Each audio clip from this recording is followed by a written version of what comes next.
Okay, first up we have this, my favorite fish to fish for, my favorite fish to eat, the classic North American walleye. I've never done walleye wings. I'm definitely going to try that. And you can do the cheeks too right here. I'm going to try that. First things first, I'm going to sharpen up the old fillet knife. So make a nice slit right behind the gills here.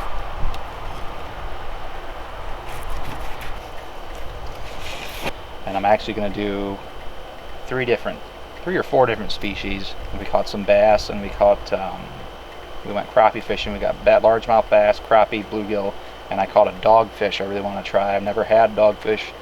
That was my first one I ever even caught. So I'm going to try that out, see how that tastes. Following them rib bones all the way down, go through. Don't go quite all the way to the tail. You can just come back, zip right across those rib bones. You can feel them. And also too, I bled this fish. You can see right there where I cut it. Slit it right there and bleed them out. I've never typically done that, but it's kind of something new I'm trying. They say it makes the fillets better, so we'll see. Also, this is being out of the freezer. I let it thaw out, but it's not totally thaw, so it's still got some firmness to it and makes them fillet super easy. You're doing it this way. Just follow those ribs right down there.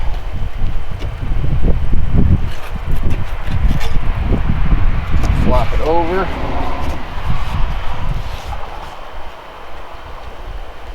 Come down to the skin and flex your blade of your fillet knife, and you just follow that right around. And there's one fillet.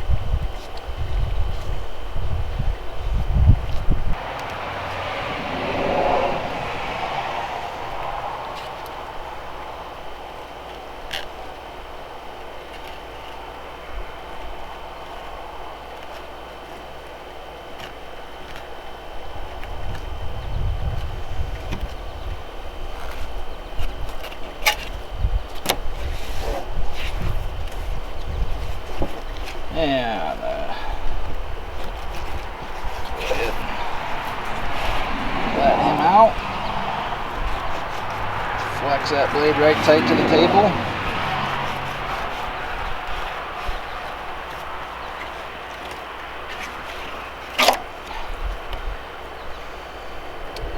And there's the second fillet.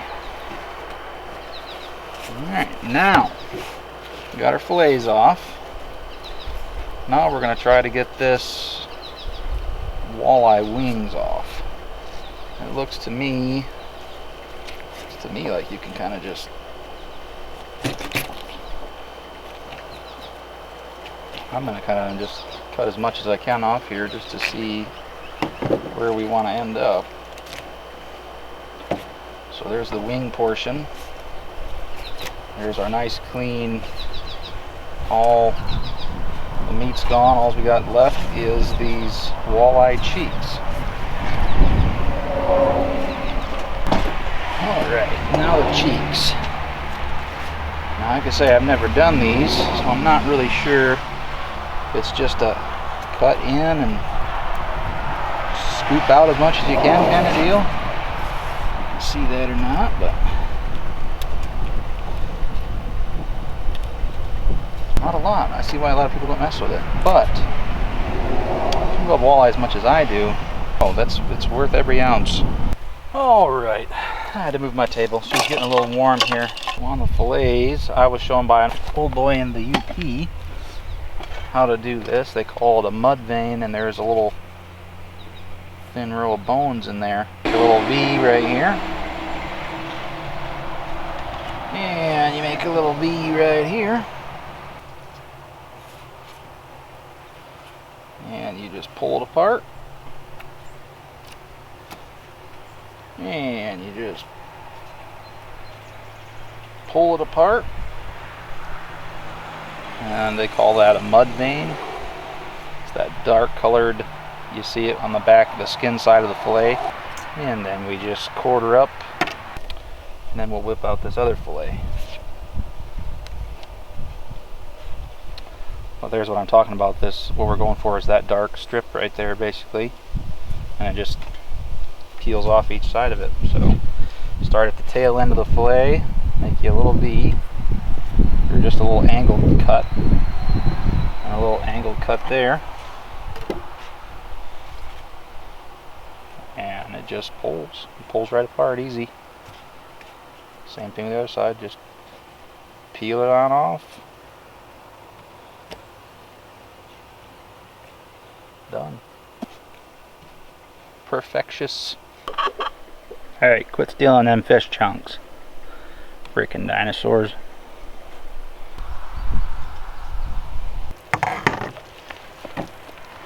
First up is yellow perch.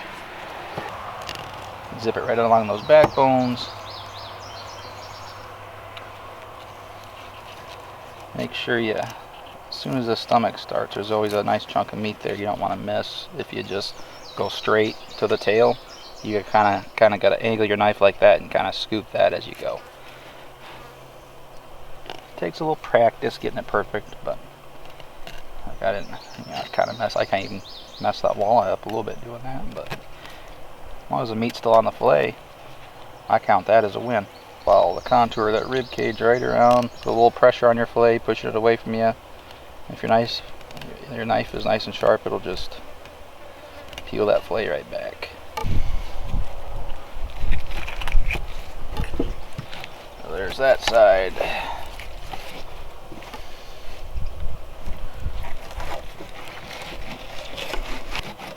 Just butterball of the sea right there. That's good stuff. Done. There's the skins. Fillets are gone. Got all you could get off. Just the ribs left. Good to go. We're gonna start doing these bluegills.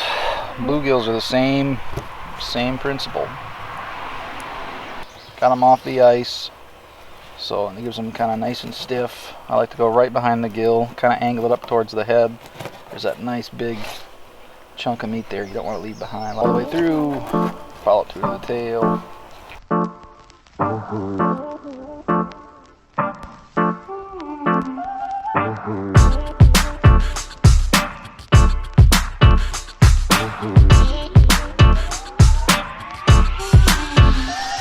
Alright, time for the crappie.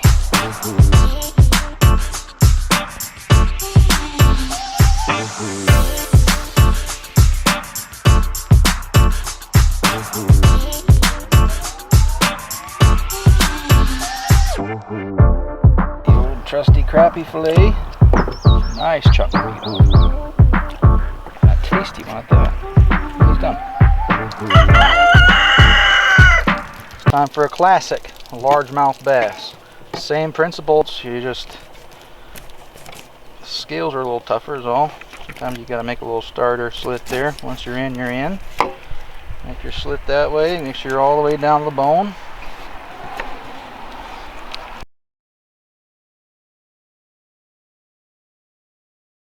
A lot bigger fillet though, as you can see. Same process. We'll actually use a clipboard for this one. Put that hussy up right there.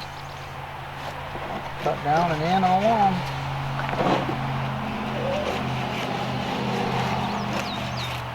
Just cut her into tasty sections.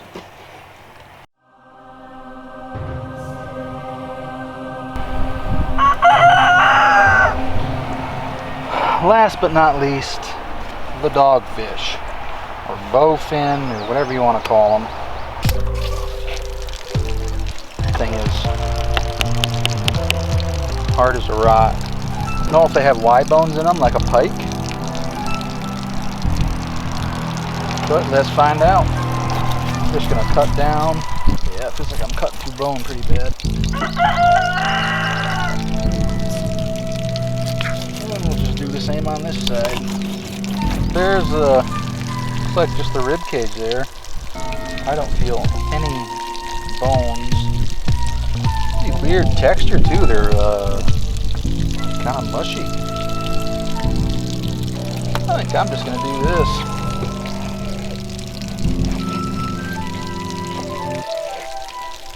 But let's find.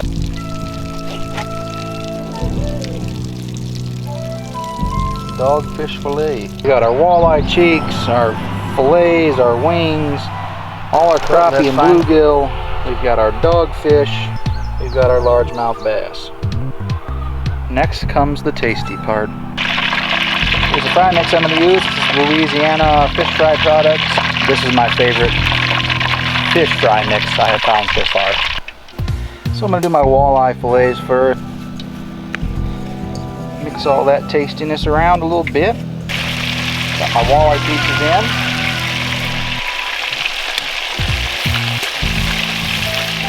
Got my oil at about 350. There's the wings.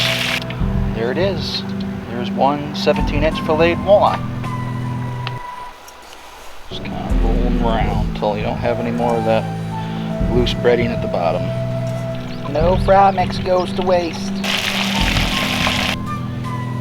Well, there's one that's new to me. That's the dogfish fillets. They're really weird and mushy. They're just weird. First time catching one, first time cooking one. We're about to find out if the juice is worth the squeeze.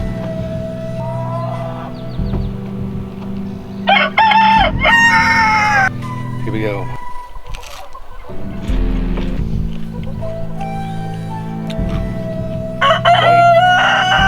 Shut up. The texture is definitely, the mushiness kind of followed through the frying, but it's not like a bad mushy after it's fried. It's kind of chewy. It's not bad though. I can definitely tell that it's like spends its time in the weeds. Definitely taste some lake weed in there. But kind of tastes like bass. Time for another new I've never tried. That's walleye wings. So there's not much on there. I mean, it tastes like fry mix and it's almost like shrimp. There's one that's new to me, you know. Inside's a little layer of like that cartilage. It's like the stuff shrimp tails are made out of. Interesting. Well, there's one that's new to me. I'll do that again. And here's another thing I've never tried is walleye cheeks. So I did the butterflies off the walleye and I did both cheeks. So that is very chewy. Same consistency as like a chicken tender, not the flaky, tasty, light fishiness of my usual walleye tasties. That is good though. But yeah, any kind of fry mix ideas or homemade recipes, any of that stuff, I'm always interested in trying new stuff there or new brands or whatever. Like I say, that was that Louisiana, I think it's Louisiana fry mix products, whatever it is. But that's what I've been using. I found some, tried it, I liked it. I did recently pick up a bag of Andy's, I think it's called Andy's Cajun mix. Kind of excited to try that. Thanks for watching. Make sure you click the old like and the subscribe there. Different fry mixes for freshwater fish. Perverts.